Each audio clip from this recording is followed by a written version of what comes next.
নমস্কার বন্ধুরা, কেমন আছো তোমরা? আশা করি ভালোই আছো। দেখো আমি ধুন্দুল কাটতেছি। ধুন্দুলের কটা আগাও কেটে নেব, তারপর ধুন্দুলের রেসিপি, ডোবার রেসিপি বানাবো। আর বানাবো হলো সজনা পাতার বড়া, কেউ পকোড়া বলে, পকোড়াই বললাম।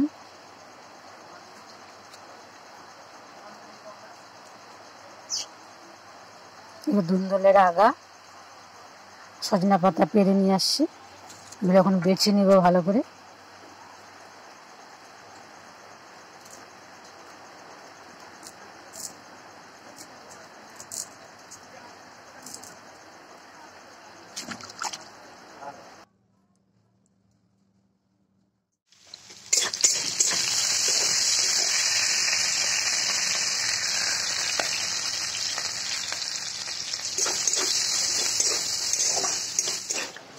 দেখো আলু কষিয়ে নিচ্ছি, এবার জল দিয়ে দিলাম, একটু ঢেকে দিতে হবে। আলুটা সিদ্ধ হয়ে গিয়েছে, শাকটা দিয়ে দেবো।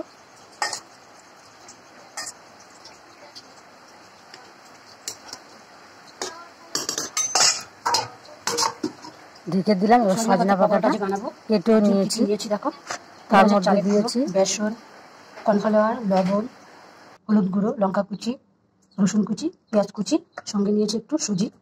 এবার এটাকে ভালো করে মেখে নেব।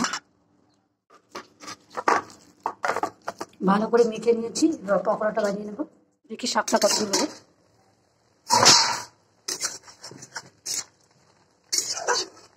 হয়ে গেছে, আর ফোড়ন দিয়ে নেবো। শাকটা এবার ফোড়ন দিয়ে নেব। তেল গরম হয়ে গিয়েছে, দিয়ে দেবো রাঁধুনি শুকনো লঙ্কা,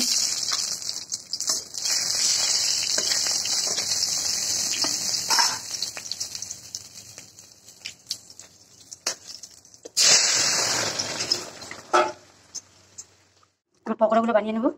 পকোড়াও বলে, কেউ বড়াও বলে।